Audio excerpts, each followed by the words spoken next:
Have the Sixers finally turned a corner, and are the Sixers back? Plus, these two players are really stepping up for this basketball team.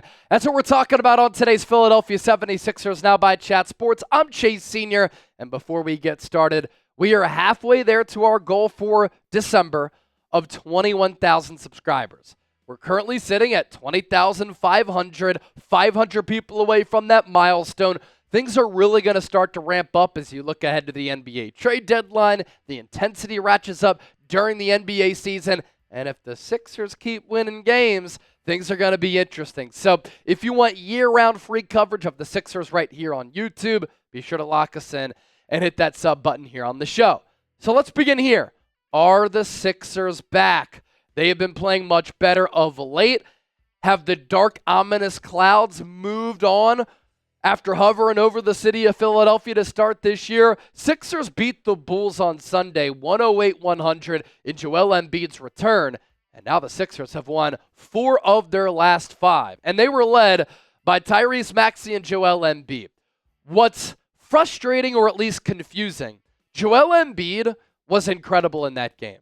The highlights, what he did in that ball game, it looked like vintage MVP Joel Embiid. In 32 minutes, 31 points, 12 rebounds, 13 of 28 from the floor. He was 0 of 5 from 3, but the way that he was moving, the plays that he was making, the recovery block, some of the defensive plays that he was making, that's what Embiid is capable of doing and being, and what we've seen from him when he's feeling healthy. But he even said, I'm depressed with the knee injury, and I'm not sure how I'm going to respond. He might look like that one game and then revert back to the injured, slow, hobbled Embiid after that. But in this game against Chicago, he was tremendous after a cold start in the first quarter. And then Tyrese Maxey, 42 minutes, and he dropped a triple-double. 25, 11, and 14. The efficiency has been lacking in his game. It returned somewhat, 10 of 22 from the field. Still only 3 of 12 from deep, but what a performance from Tyrese Maxey. And we finally saw a full game of Embiid, Maxey, and Paul George. Didn't even mention Paul George to start the show. Going into that game, they had played a combined 6 minutes together. And that's why I've said, anybody calling for Nick Nurse to get fired, what do you expect him to do? His big three has literally only played 6 minutes together prior to that game on Sunday. And this is what can make this Sixers team dangerous. Not everybody has to ball out and cook every single game. Paul George, for instance, 34 minutes, he was 6 of 13 from the floor, 0 of 5 from 3, but that's pretty damn efficient. 6 of 13. He was playing really well on both sides of the floor, 12, 7, 2. And so you look now at the Eastern Conference standings, and when we were looking at these last week, Philadelphia was firmly entrenched in that 14th spot. They're up to 12, 7 and 15, 3 games back of the Pistons for that 11 spot. And then you start to look at that play-in territory. Big win against the Bulls, who are in that play-in territory. You have the Pacers with 10 wins. You have the Brooklyn Nets with 10 wins. The Atlanta Hawks with 13. And so you see a scenario here where hopefully if the Sixers keep playing like this, they can wiggle out of this early season slump. As for that question, are the Philadelphia 76ers back in the race? I think it's too early to say that, but there is a pathway for them to continue to improve. They've won 4 of their last 5 games. They have played very well. Tyrese Maxey is starting to find a groove. Paul George has been very good since coming off that second knee injury. And here's the bottom line. If Joel Embiid can play quite often like he did against the Chicago Bulls when that was the vintage MVP type of Joel Embiid, where he's making fine plays offensively, great plays defensively. This is a well-rounded 76ers team that has this multifaceted spearheaded attack where they become a dangerous team in the East. Are they going to get a good playoff seed? It's probably too late for that because they've dug themselves a hole. But can they get back in the race? No doubt about it, because the talent is there, the depth is there when players play up to their level, and the coaching is there. They just have to put it all together and continue to win games. So, Chet, you excited about this? You pleased by it? You still have worries? Where are you? Yeah, well, so I think one thing you said that kind of is exactly how I feel is it really depends moving forward, how many games this team plays fully healthy. Because I think when this team has everybody on the court, they've shown now in that last game that with Maxey, Embiid, Paul George, McCain all playing together, they can play some damn good basketball. And they have a formula in a way that they can win games now. And Embiid being out there just makes everything so much easier for everybody. Even before he came back, winning 3 of those last 4 heading into yesterday's game, like they were still playing better basketball. And Maxey, despite the efficiency, was still playing well. Paul George was coming along. A lot of these role players are playing better.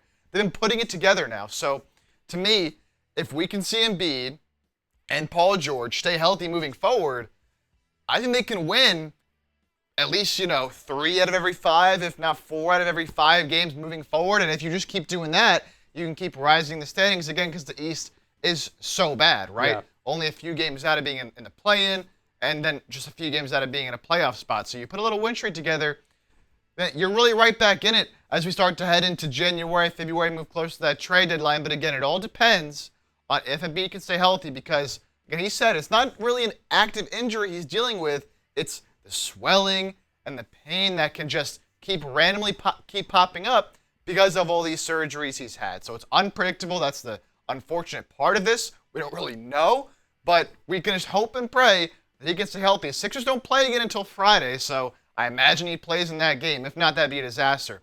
But just keep stringing together wins and keep staying healthy. This team can move up in the Eastern Conference standings pretty quickly. Yeah, it's just all about continuing to win basketball games. And, if they go on a stretch here, like the Orlando Magic did. I mean, the Orlando Magic were not good to start the year, right?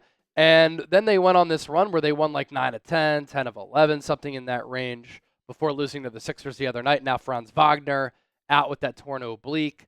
And Paolo Banchero, he's already been hurt. That could open up a pathway for Philadelphia. But that's a team that got hot. And all of a sudden, they climbed up the Eastern Conference standings very rapidly. And this isn't East, as Chip just pulled out. That's wide open right now. Have the Sixers turned a corner? Type yes. Type no. What say you? We always want you to have a voice on this program, so let us know, as always, down in the comment section right now. Still to come, 2 players have really stepped up for Philadelphia.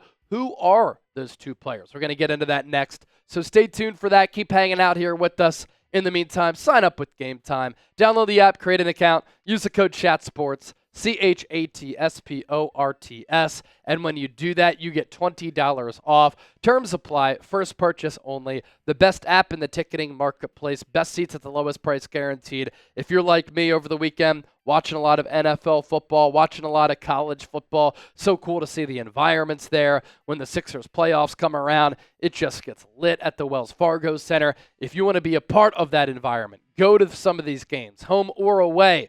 GameTime has you covered. If you're like me and you have other interests outside of sports, I talk about sports for a living. Sometimes I need a little bit of a breather. I like going to concerts, comedy shows, theater events, and more. Those tickets also available on the GameTime app. The more that you wait until the start of the event, the more that prices drop. You can see the view from your seat before you buy, so you know exactly what to expect when you arrive. One more time, download the GameTime app, create an account, use the code CHATSPORTS, CHATSPORTS, for $20 off. Terms apply. First purchase only. What time is it? It's game time. All right, the 2 players who have really stepped up for the Sixers. KJ Martin the other night had one of the best games of his NBA career. And then Kelly Oubre Jr. starting to play a little bit better and turn the corner. First with Oubre. Over his last 5 games, he settled into that complimentary role, kind of like what he did last year. He's been more efficient, a little bit more effective, and in those last 5 games, this is huge for the Sixers. Now, as we know with Oubre, he's a very up and down, inconsistent player. These numbers here are not sustainable, but can he at least be a little bit better than he was?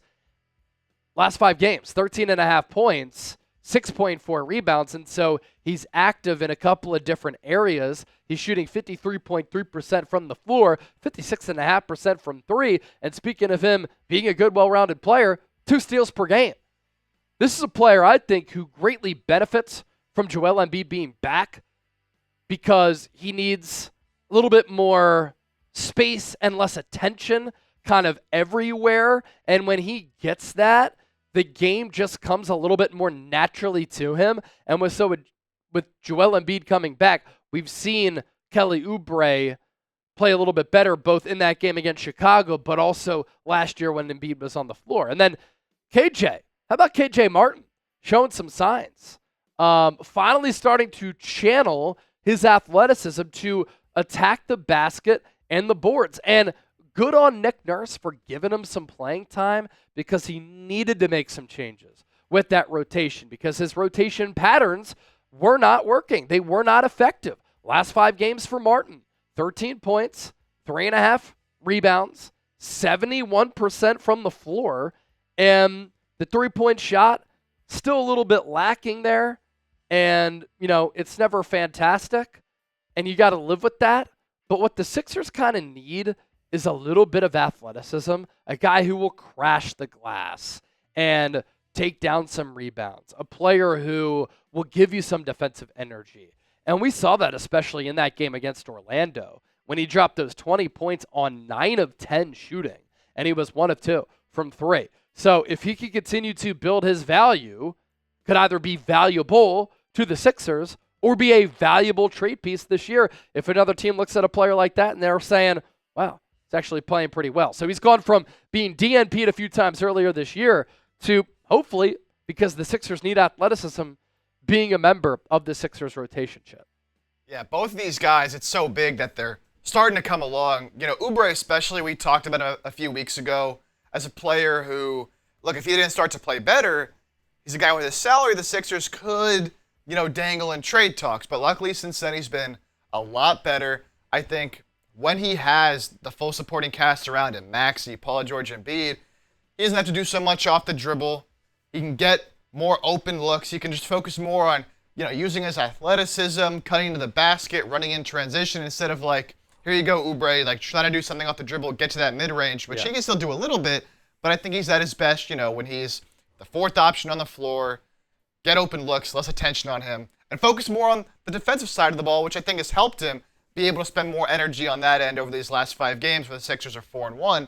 And then KJ Martin, a player coming into the year I didn't have a lot of expectations for, was they signed him to that contract, $7.9 million. They'll trade him at the deadline. Whether they end up trading him or keeping him, as you said, Chase, the fact that he's showing a little bit now as, a real NBA player, he showed a little bit early in his career with Houston. Then ever since then, wasn't really able to do a whole lot, but he can obviously throw down high-flying dunks, but has actually been able to finish around the rim, which he struggled with a lot over his career despite being so athletic, actually using that to finish at the rim and running the floor hard, even hitting a few corner threes. So him now showing value, of course, great for the Sixers because they can use a player like that in their rotation, at least during the regular season. But also, if they do decide to trade him, maybe there's a team out there who says, we could use him, a team that's maybe rebuilding, still a young player, and would be willing to give up, a veteran player and take back KJ Martin as the centerpiece of that deal. And also, of course, to fill those salaries. But it's great to see now Sixers starting to win some games. Some of these players that were struggling starting to play a little bit better. And you just hope that now it all can kind of come together. They can all kind of play good at the same time and continue this good stretch they've been on when they start to play some better teams because schedule hasn't been great, but Sixers need every single win they can get regardless. Yeah, no doubt. It feels like KJ Martin, too, has been in the league for a really long time, and he's been in the league for a few years.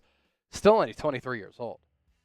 So a young player who, again, Chip, to his point, rebuilding team could look at, maybe bring in as a rotation piece.